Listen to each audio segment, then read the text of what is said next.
ಶ್ರೀಮಾತ್ರೆ ನಮಃ. ಎಲ್ಲರಿಗೂ ನಮಸ್ಕಾರ. ವಿಡಿಯೋ ಶುರು ಮಾಡೋಕ್ ಮುಂಚೆ ಸ್ತೋತ್ರಪ್ರಿಯ ಚಾನೆಲ್ ಕಡೆಯಿಂದ ಬಿಡುಗಡೆ ಮಾಡ್ತಾ ಇರುವಂತಹ ತಪ್ಪಿಲ್ಲದ ಲಲಿತಾ ಸಹಸ್ರನಾಮ ಸ್ತೋತ್ರ ಪುಸ್ತಕದ ಬಗ್ಗೆ ತಿಳ್ಕೊಂಡು ನಂತರ ವಿಡಿಯೋನ ಶುರು ಮಾಡೋಣ. ಈ ಪುಸ್ತಕದಲ್ಲಿ ಅಮ್ಮನ ಪ್ರತಿಯೊಂದು ನಾಮವನ್ನು ಸರಿಯಾದ ಸ್ಥಳದಲ್ಲಿ ವಿಂಗಡಣೆ ಮಾಡಿರುವಂತಹ, ಸರಿಯಾಗಿ ಸವರಣೆ ಮಾಡಿರುವಂತಹ ಲಲಿತಾ ಸಹಸ್ರನಾಮ ಸ್ತೋತ್ರ, ಹಾಗೆ ಲಲಿತಾ ಅಷ್ಟೋತ್ತರ ಶತನಾಮಾವಳಿ, ಹಾಗೆ ಶ್ರೀ ಲಲಿತಾ ಪಂಚೋಪಚಾರ ಪೂಜಾ ವಿಧಾನ, ಶ್ರೀ ಲಲಿತಾ ಷೋಡಶೋಪಚಾರ ಪೂಜಾ ವಿಧಾನ, ಹಾಗೆ ಶ್ರೀ ದುರ್ಗಾ ಆಪದುದ್ಧಾರಕ ಸ್ತೋತ್ರಂ, ಶ್ರೀ ಲಲಿತಾ ಪಂಚವಿಂಶತಿ ನಾಮ ಸ್ತೋತ್ರಂ, ಹಾಗೆ ಶ್ರೀ ರಾಜರಾಜೇಶ್ವರಿ ಅಷ್ಟಕಂ. ಇವಿಷ್ಟು ಸ್ತೋತ್ರಗಳನ್ನು ಕೂಡ ಯಾವುದೇ ರೀತಿಯ ತಪ್ಪುಗಳು ಇಲ್ಲದಂತೆ ಸರಿಯಾಗಿ ಸವರಣೆಯನ್ನ ಮಾಡಿ ಈ ಪುಸ್ತಕದಲ್ಲಿ ಕೊಟ್ಟಿದ್ದೀವಿ. ಇನ್ನು 2 ವಾರಗಳಲ್ಲಿ ಈ ಪುಸ್ತಕವನ್ನ ಬಿಡುಗಡೆ ಮಾಡ್ತಿದ್ದೀವಿ. ಈ ಪುಸ್ತಕ ನಿಮಗೂ ಕೂಡ ಉಪಯೋಗ ಆಗುತ್ತೆ ಅನ್ನೋದಾದ್ರೆ ಕಮೆಂಟ್ ಬಾಕ್ಸ್ ನಲ್ಲಿ ಶ್ರೀಮಾತಾ ಅಂತ ಕಮೆಂಟ್ ಮಾಡಿ. ಇನ್ನು ಈ ವಿಡಿಯೋನ ಶುರು ಮಾಡೋಣ.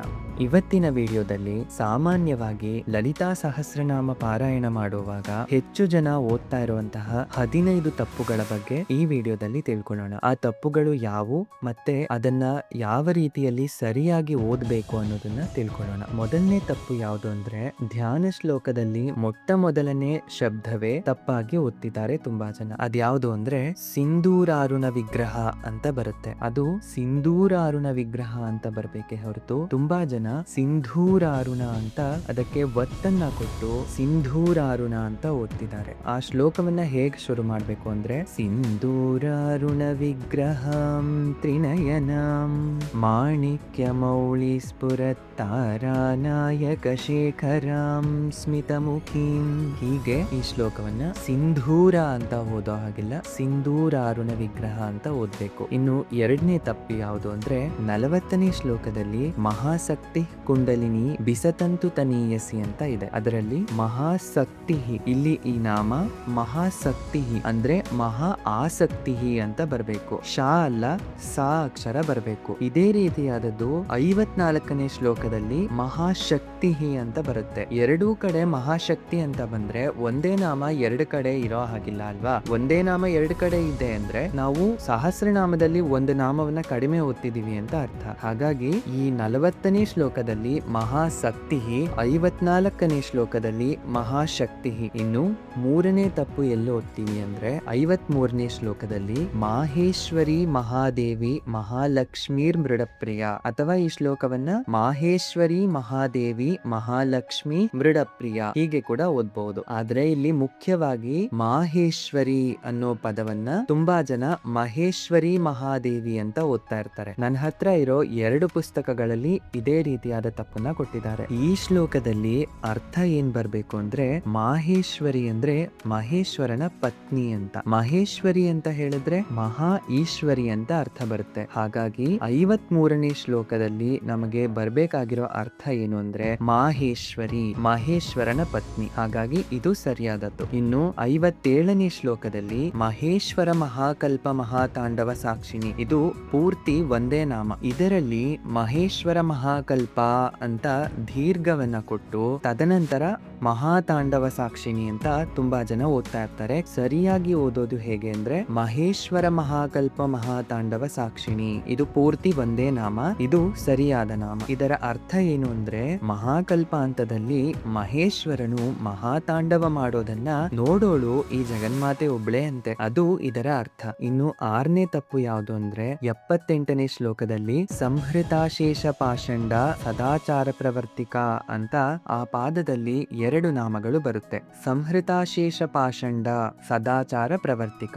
ಕೆಲವರು ಓದೋವಾಗ ಸಂಹೃತಾಶೇಷ ಪಾಷಂಡ ಸದಾಚಾರ ಪ್ರವರ್ತಿಕ ಅಂತ ಆ ಪಾಷಂಡಗೆ ದೀರ್ಘವನ್ನ ಕೊಡ್ದೇನೆ ಹಾಗೆ ಓದ್ತಾ ಇರ್ತಾರೆ. ಅದು ಮಾಡಬಾರ್ದು. ಸಂಹೃತ ಅಶೇಷ ಪಾಷಂಡ ಅಂದ್ರೆ ಪಾಷಂಡರಾದವರನ್ನ ಅಶೇಷವಾಗಿ ಸಂಹರಿಸ್ತಾಳೆ ಜಗನ್ಮಾತೆ ಅಂತ. ಸದಾಚಾರ ಪ್ರವರ್ತಿಕ, ಇದು 2 ನಾಮಗಳು. ಇನ್ನು 6ನೇ ತಪ್ಪು ಯಾವುದು ಅಂದ್ರೆ, 99ನೇ ಶ್ಲೋಕದಲ್ಲಿ ಅಮೃತಾದಿ ಮಹಾಶಕ್ತಿ ಸಂವೃತ ಡಾಕಿನೀಶ್ವರಿ.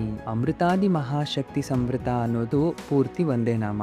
ಡಾಕಿನೀಶ್ವರಿ ಎನ್ನುವುದು ತದನಂತರದ ನಾಮ. ಈ ಡಾಕಿನೀಶ್ವರಿಯಲ್ಲಿ ಕೆಲವರು ಢಾಕಿನೀಶ್ವರಿ ಅಂತ ಓದ್ತಾ ಇರ್ತಾರೆ. ಅದರಲ್ಲಿ ಒತ್ತಕ್ಷರ ಇಲ್ಲ. ಆ ಡಾಕಿನೀಶ್ವರಿಗೆ ಒತ್ತನ್ನ ಕೊಟ್ಟು ಢಾಕಿನೀಶ್ವರಿ ಅಂತ ಓದಬಾರ್ದು. ಅದು ಡಾಕಿನೀಶ್ವರಿ. ಇದು 6ನೇ ತಪ್ಪು. ಇನ್ನು 7ನೇ ತಪ್ಪು ಯಾವುದು ಅಂದ್ರೆ 105ನೇ ಶ್ಲೋಕ ಮೇಧೋನಿಷ್ಠ ಮಧುಪ್ರೀತ ಬಂದಿನ್ಯಾದಿ ಸಮನ್ವಿತ.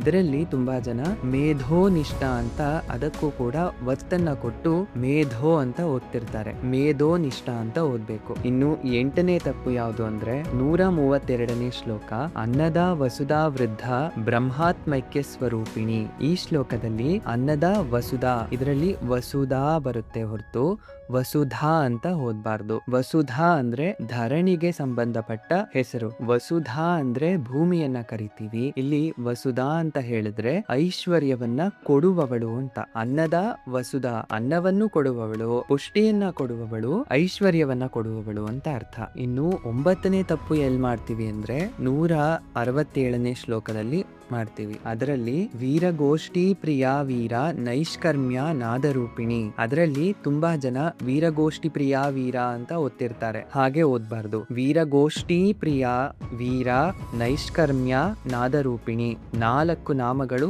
ಈ ಶ್ಲೋಕ ಪಾದದಲ್ಲಿ ಬರುತ್ತೆ. ಅದರಲ್ಲಿ ನಾವು ಗಮನದಲ್ಲಿಟ್ಕೊಂಡು ವೀರಗೋಷ್ಠಿ ಪ್ರಿಯ ಅಂತ ಓದ್ಬೇಕು. ಇದು ಮುಖ್ಯವಾದವು. ಇನ್ನು ಇದೇ ರೀತಿ ದೀರ್ಘಾಕ್ಷರಗಳನ್ನ ತುಂಬಾ ಜನ ಪುಸ್ತಕದಲ್ಲಿ ಇಲ್ಲದೆ ಇದ್ರೂ ಕೂಡ ಓದೋವಾಗ ಸರಿಯಾಗಿ ಗಮನವನ್ನ ಹರಿಸದೆ ಮುಖ್ಯವಾಗಿ ಇನ್ನು 6 ಕಡೆ ದೀರ್ಘವನ್ನ ಹಾಕಿ ಅರ್ಥವನ್ನ ವ್ಯತಿರೇಕವಾಗಿ ಬರೋ ಹಾಗೆ ಓದ್ತಿರ್ತಾರೆ. ಆ 6 ಸ್ಥಳಗಳು ಯಾವುದು ಅಂತ ನೋಡೋಣ ಈಗ. ಇದು 10ನೇ ತಪ್ಪು ಸುಮಾರು ಜನ ಮಾಡ್ತಾ ಇರೋದು. 4ನೇ ಶ್ಲೋಕದಲ್ಲಿ ಚಂಪಕಾಶೋಕ ಪುನ್ನಾಗ ಸೌಗಂಧಿ ಕಲಸತ್ಕಚ ಅಂತ ಇದು ಒಂದೇ ನಾಮ. ಇದನ್ನ ತುಂಬಾ ಜನ ಚಂಪಕಾಶೋಕ ಪುನ್ನಾಗ ಸೌಗಂಧಿ ಕಲಸತ್ಕಚ ಅಂತ 2 ನಾಮದ ರೀತಿಯಲ್ಲಿ ಓದ್ತಿರ್ತಾರೆ. ಹೀಗೆ 2 ನಾಮದ ರೀತಿಯಲ್ಲಿ ಓದೋದು ಕೂಡ ತಪ್ಪು. ಅದೇ ರೀತಿ ಇದರಲ್ಲಿ ಇನ್ನೊಂದು ತಪ್ಪಿದೆ. ಏನಂದ್ರೆ ಚಂಪಕಾಶೋಕ ಪುನ್ನಾಗ ಅಂತ ಗಾ ಅಕ್ಷರಕ್ಕೆ ದೀರ್ಘವನ್ನ ಕೊಟ್ರೆ ತದನಂತರ ಬರುವ ಸೌಗಂಧಿಕಲ ಸತ್ಕಚಾಗೆ ಹಿಂದಿನ ಅಕ್ಷರದಲ್ಲಿ ದೀರ್ಘ ಸೇರಿ ಅಸೌಗಂಧಿಕಲ ಸತ್ಕಚ ಅಂತ ಬರುತ್ತೆ. ಹಾಗಾಗಿ ಈ 2 ರೀತಿಯ ದೋಷಗಳು ಹಾಗೆ ಓದೋದ್ರಿಂದ ಉಂಟಾಗುತ್ತೆ. ಚಂಪಕಾಶೋಕ ಪುನ್ನಾಗ ಸೌಗಂಧಿಕಲ ಸತ್ಕಚ ಅಂತ ಗಾ ಅಕ್ಷರಕ್ಕೆ ದೀರ್ಘವನ್ನ ಕೊಡದೇನೆ ಒಂದೇ ನಾಮವಾಗಿ ಈ ಪೂರ್ತಿ ಈ ಪಾದವನ್ನ ಓದ್ಬೇಕು. ಅದೇ ರೀತಿಯಲ್ಲಿ 5ನೇ ಶ್ಲೋಕದಲ್ಲೂ ಅಷ್ಟೇ ಅಷ್ಟಮಿ ಚಂದ್ರ ವಿಭ್ರಾಜದಲಿಕ ಸ್ಥಳ ಶೋಭಿತ. ಇದು ಸರಿಯಾದದ್ದು. ಇದು ಪೂರ್ತಿ ಒಂದೇ ನಾಮ. ಕೆಲವರು ಓದೋವಾಗ ಅಷ್ಟಮಿ ಚಂದ್ರ ವಿಭ್ರಾಜ ಅಂತ ಜಾ ಅಕ್ಷರಕ್ಕೆ ದೀರ್ಘವನ್ನ ಕೊಟ್ಟು ಓದ್ತಿರ್ತಾರೆ. ಅದು ತಪ್ಪು. ಇದರಲ್ಲೂ ಅಷ್ಟೇ ಜಾ ಅಕ್ಷರಕ್ಕೆ ದೀರ್ಘವನ್ನ ಕೊಟ್ರೆ ಇಂದಿನ ಅಕ್ಷರದ ಆ ಸೇರ್ಕೊಂಡು ಅದಳಿಕ ಸ್ಥಳ ಶೋಭಿತ ಅಂತ ಆಗುತ್ತೆ. ಅದು ತಪ್ಪು. ಸರಿಯಾಗಿ ಅಷ್ಟಮಿ ಚಂದ್ರ ವಿಭ್ರಾಜದಳಿಕ ಸ್ಥಳ ಶೋಭಿತ ಇದು ಸರಿಯಾದ ನಾಮ. ಹಾಗೆ 3ನೇ ಶ್ಲೋಕದಲ್ಲೂ ಕೂಡ ಇದೇ ತಪ್ಪನ್ನ ಮಾಡ್ತಾರೆ. ನಿಜಾರುಣ ಪ್ರಭಾಪೂರ ಮಜ್ಜದ್ ಬ್ರಹ್ಮಾಂಡ ಮಂಡಲ ಇದು ಸರಿಯಾದದ್ದು. ಕೆಲವರು ನಿಜಾರುಣ ಪ್ರಭಾಪೂರ ಅಂತ ಅಲ್ಲಿ ದೀರ್ಘವನ್ನ ಹಾಕಿ ಅಲ್ಲಿ ಕಾಮ ಕೊಟ್ಟು ಮಜ್ಜದ್ ಬ್ರಹ್ಮಾಂಡ ಮಂಡಲ ಅಂತ ಹೇಳ್ತಿರ್ತಾರೆ. ಇದು ಕೂಡ ಪೂರ್ತಿ ಒಂದೇ ನಾಮ. ನಿಜಾರುಣ ಪ್ರಭಾಪೂರ ಮಜ್ಜದ್ ಬ್ರಹ್ಮಾಂಡ ಮಂಡಲ. ಇಲ್ಲೇನಾದ್ರೂ ರಾ ಅಕ್ಷರಕ್ಕೆ ದೀರ್ಘವನ್ನ ಕೊಟ್ರೆ ನಿಜಾರುಣ ಪ್ರಭಾಪೂರ ಅಂತ ಓದಿದ್ರೆ ಅಮಜ್ಜದ್ ಬ್ರಹ್ಮಾಂಡ ಮಂಡಲ ಆಗುತ್ತೆ. ಅದು ತಪ್ಪು. ಸರಿಯಾಗಿ ನಿಜಾರುಣ ಪ್ರಭಾಪೂರ ಮಜ್ಜದ್ ಬ್ರಹ್ಮಾಂಡ ಮಂಡಲ ಅಂತ ಓದ್ಬೇಕು. ಇನ್ನು 7ನೇ ಶ್ಲೋಕದಲ್ಲಿ ನವಚಂಪಕ ಪುಷ್ಪಾಭ ನಾಸಾದಂಡ ವಿರಾಜಿತ.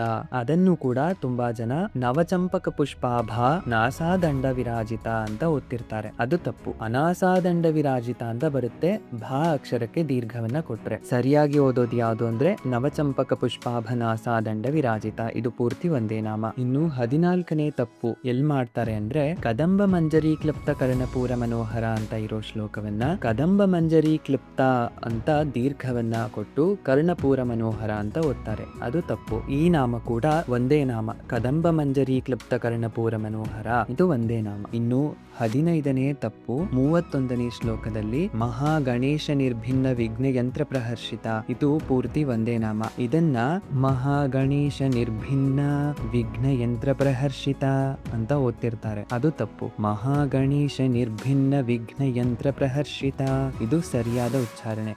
ಇನ್ನು 16ನೇ ಸವರಣೆ ಏನು ಅಂದ್ರೆ 27ನೇ ಶ್ಲೋಕದಲ್ಲಿ ತುಂಬಾ ಪುಸ್ತಕಗಳಲ್ಲಿ ಗಿರಿಚಕ್ರ ರಥಾರೂಢ ದಂಡನಾಥ ಪುರಸ್ಕೃತ ಅಂತ ಕೊಟ್ಟಿದ್ದಾರೆ. ಇದರಲ್ಲಿ 2 ತಪ್ಪಿದೆ. ಮೊದಲನೇದು ಅದು ಗಿರಿಚಕ್ರ ಅಲ್ಲ, ಕಿರಿಚಕ್ರ. ಕಿರಿ ಅಂದ್ರೆ ವರಾಹ, ಕಿರಿಚಕ್ರ ಅಂದ್ರೆ ವರಾಹ ಚಕ್ರ. ಅದು ವಾರಾಹಿ ದೇವಿಯ ಚಕ್ರ, ಆ ಕಿರಿಚಕ್ರವೇ ವಾರಾಹಿ ದೇವಿಯ ರಥವಾಗುತ್ತೆ. ಇನ್ನು ಅದೇ ಶ್ಲೋಕದಲ್ಲಿ ಗಿರಿಚಕ್ರ ರಥಾರೂಢ ದಂಡನಾಥ ಪುರಸ್ಕೃತ ಅಂತ ಬರುತ್ತೆ.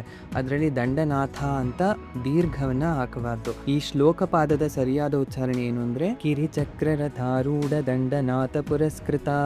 ಇದು ಪೂರ್ತಿ ಒಂದೇ ನಾಮ. ಇದು 16ನೇ ಸವರಣೆ. ಹೀಗೆ ತುಂಬಾ ಕಡೆ ಇದೇ ರೀತಿಯ ತಪ್ಪುಗಳನ್ನ ತುಂಬಾ ಜನ ಮಾಡ್ತಾ ಇರ್ತಾರೆ. ಜಾಸ್ತಿ ತಪ್ಪುಗಳು ಎಲ್ಲಿ ನಡೀತಾವೆ ಅಂದ್ರೆ ದೀರ್ಘವನ್ನ ಹಾಕಬೇಕಾದ ಜಾಗದಲ್ಲಿ ದೀರ್ಘವನ್ನ ಹಾಕದೇ ಇರೋದು, ದೀರ್ಘವನ್ನ ಹಾಕಬಾರದ ಜಾಗದಲ್ಲಿ ದೀರ್ಘದಿಂದ ಉಚ್ಚಾರಣೆ ಮಾಡೋದು. ಈ ಎರಡೇ ಅತಿ ಹೆಚ್ಚು ನಡೀತಾ ಇರೋ ತಪ್ಪು ಲಲಿತಾ ಸಹಸ್ರನಾಮ ಪಾರಾಯಣದಲ್ಲಿ. ಇವುಗಳನ್ನ ನಾವು ಸರಿಯಾಗಿ ಅರ್ಥ ಮಾಡಿಕೊಂಡು ಇನ್ಮುಂದೆ ಲಲಿತಾ ಸಹಸ್ರನಾಮ ಸ್ತೋತ್ರವನ್ನ ಪಾರಾಯಣ ಮಾಡುವಾಗ ಪ್ರತಿ ಬಾರಿ ಕೂಡ ಗಮನದಲ್ಲಿಟ್ಕೊಂಡು ಎಲ್ಲಿ ದೀರ್ಘ ಇದೆಯೋ ಅಲ್ಲಿ ಮಾತ್ರನೇ ದೀರ್ಘವನ್ನ ಉಚ್ಚಾರಣೆ ಮಾಡಬೇಕು. ಎಲ್ಲಿ ದೀರ್ಘಾಕ್ಷರ ಇರೋದಿಲ್ವೋ ಅಲ್ಲಿ ಸರಿಯಾಗಿ ಆ ಪದ ಹೇಗಿರುತ್ತೋ ಹಾಗೆ ಉಚ್ಚಾರಣೆ ಮಾಡಬೇಕು. ಇದು ಅತಿ ಹೆಚ್ಚು ಉಚ್ಚಾರಣೆ ಮಾಡುವಾಗ ಮಾಡುವಂತಹ ತಪ್ಪುಗಳು. ಇನ್ನೂ ತುಂಬಾನೇ ಇವೆ. ಅವೆಲ್ಲವನ್ನು ಹೇಳೋದಕ್ಕೆ ಒಂದೇ ವಿಡಿಯೋ ಸರಿ ಹೋಗೋದಿಲ್ಲ. ಮತ್ತೆ ಇನ್ನೊಂದು ಬಾರಿ ಇವುಗಳನ್ನ ಹೊರತುಪಡಿಸಿ ಇನ್ಯಾವ ಯಾವ ತಪ್ಪುಗಳನ್ನ ಮಾಡ್ತಿರ್ತೀವಿ ಅಂತ ಇನ್ನೊಂದು ವಿಡಿಯೋದಲ್ಲಿ ಕೂಡ ತಿಳಿಸ್ಕೊಡ್ತೀನಿ. ಇವಿಷ್ಟು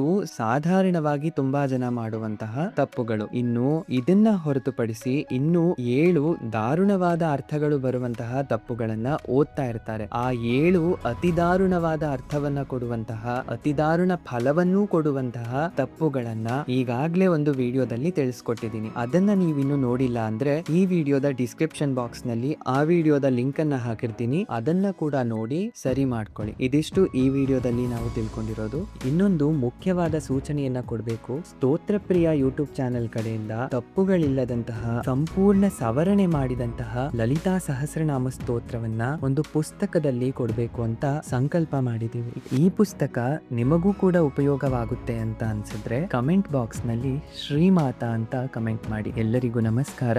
ಶ್ರೀಮಾತ್ರೆ ನಮಃ.